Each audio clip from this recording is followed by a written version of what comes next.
Hello friends. Today's presentation is new member/volunteer orientation or onboarding as it's called these days. My name is Judy Hills. I'm the president of the Friends of the North Carolina Public Libraries, and I'm going to be doing this presentation for you today. We might want to start by talking about what is the characteristic of a great member/volunteer. We're going to be using those words interchangeably today because every member is a volunteer. Enthusiasm is certainly a desired quality. Being flexible is a plus.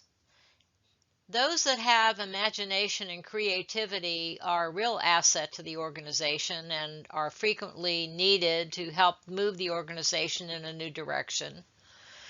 Those that are reliable and committed to the organization are the stalwarts and help carry us through difficult times. Selflessness, being passionate about the mission of the organization is really a plus. And being a team player is very helpful when your projects deal with others. There are some rights that volunteers and members can expect to have with any organization. They have the right to perform meaningful work in a healthy and safe environment, to have their personal information about them kept confidential, to be treated fairly and without discrimination, to be fully informed and trained in job duties and expectations. I think all too often we just bring people in and throw them into something and never really fully tell them about the organization and what we do.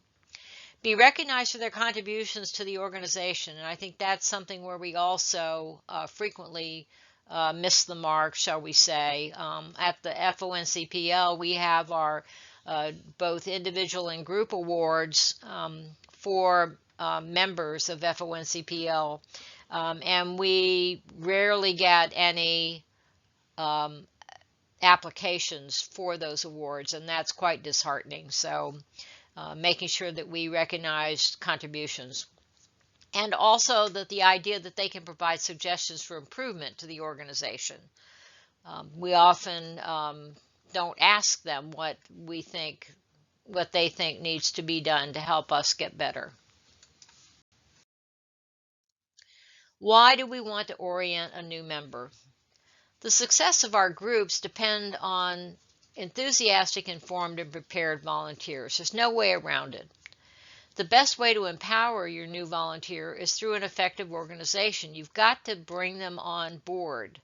I have been with organizations where this one thing alone helped turn around an organization that was literally dying. So being able to recruit those new volunteers and then having an effective orientation that actually really brings them into the culture of your organization. Orientation objectives are making your new volunteer feel welcome and valued. It acquaints them with your mission and goals, and it lets them know what you expect from them. It shouldn't all be what they expect from you, but we have expectations as well of our new members. So what are the benefits of an orientation? It increases the confidence of the volunteer. If they know what the organization is about, they can speak confidently about it. It decreases the risk for future issues with the volunteer. Again, unmet expectations are frequently a cause of issues. Strengthens the public image in that the volunteer represents the friends in the community positively. And it improves retention. It maintains the excitement and enthusiasm of the group.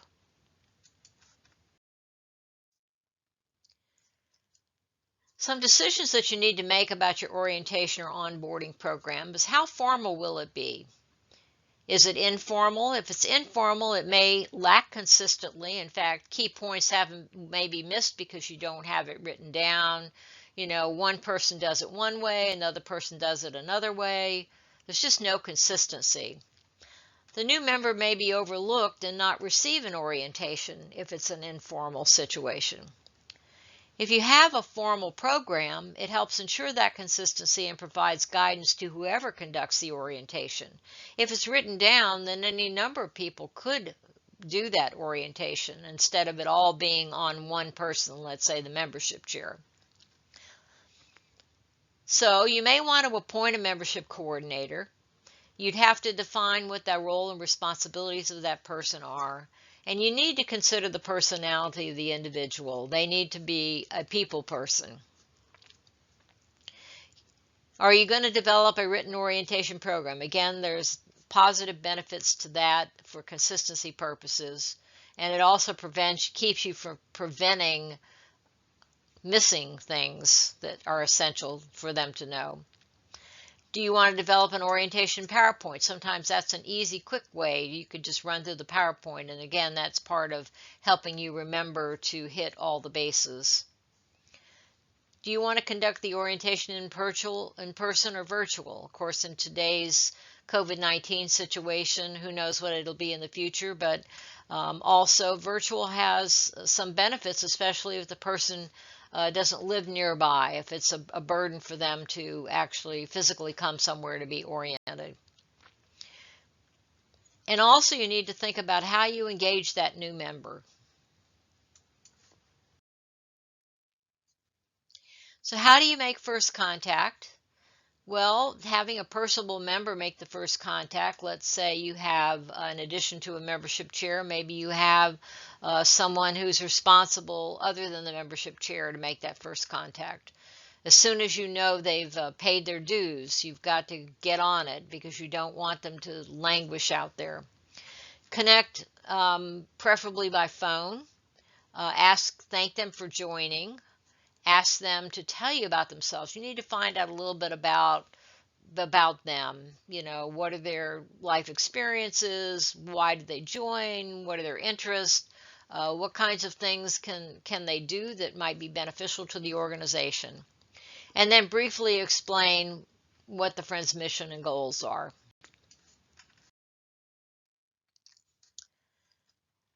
Providing a synopsis of current volunteers' opportunities, like let's say, yeah, we have people that sort books every week or so. Would you like to do that? Do you want to work the bookstore?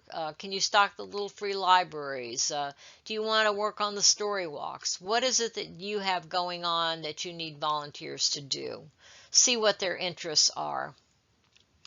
Refer them to your website for more information. You might want to email them a copy of the most recent newsletter and the most recent annual report. Hopefully you have one. Set a date and a time to complete the orientation process, and then you might want to publish a short bio and maybe even a picture of this new member in the newsletter. That's a good way to get others to connect with the individual. You might need to explain the Friends structure, the board structure, who are the officers, who's on the board, what other positions or committees do you have, ad hoc or standing? What are your current and upcoming opportunities for programs and projects? So they need to clearly understand the order of the organization and how things get communicated and how things get done. Some basics, you need to communicate with them. Email is the preferred method for most groups now because in one email you can send a message out to a bunch of people instead of individual phone calls and other methods of communication. You could also text as a method of communicating. Be sure that they understand that they should ignore spam from what might look like a member. The dead giveaway is usually the email address of the sender. If you look at that, it isn't going to be anything you're going to recognize. So be careful with regard to emails. Personal and contact information gained through membership is not to be shared. We need to remind them of confidentiality.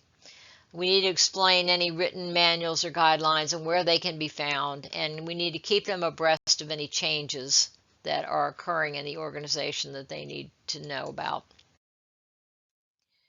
Newsletters are a great way for keeping friends informed. I'm including some that I'm familiar with.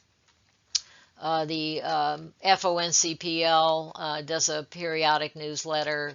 There's a regional GAM that for the Friends of the Library in Craven, Pamlico, and Carteret counties, they have a publication that's monthly. And then the local group I belong to, the Newbern and Craven County Public Library, they have a newsletter that goes out once a month as well. So they are great ways to communicate.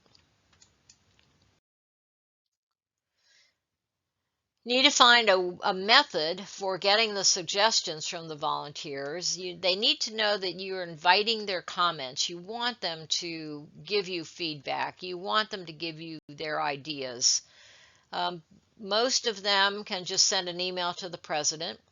If it's a suggestion for the library, it's best that they discuss it with the president first, as she or he may have pertinent historical knowledge of what's being suggested, and the idea may or may not fit with the Friends' philosophy and plans. So it's a good idea, if you're going to, not to deal directly with the library personnel, but to go through the chain of command within the Friends organization. So what's next? In some cases, there may be a criminal background check. For example, if they're going to be working at the library and they're going to be working with the children, let's say reading stories or doing something with projects with them, a criminal background check might be a good thing to do. You might assign them as a trainee to a mentor, let's say a task requiring skills or judgment. For example, sorting new books that come in. There's some skill that's required and some judgment. So putting them with somebody else who has been doing this for a while until they are confident that they understand what the requirements are for that. So we want to complete the training and then assign them to regular volunteer status. You also want them to complete an orientation evaluation so that you can get feedback. You know, what was helpful, what was not helpful, what questions do you still have, what changes would you like to see made to the orientation process. And again, thank them for volunteering. We can't say thank you enough to our volunteers. We need to continue doing that. So if you have any questions, you can email them to me. And we want to again acknowledge our volunteers. We love our volunteers. We thank all of you at your respective friends groups for the things that you do for your organization. So please remember to orient your new people so that they will be good and faithful members to your organization and will continue to be members. We appreciate your time today and hope that you learned a little something new.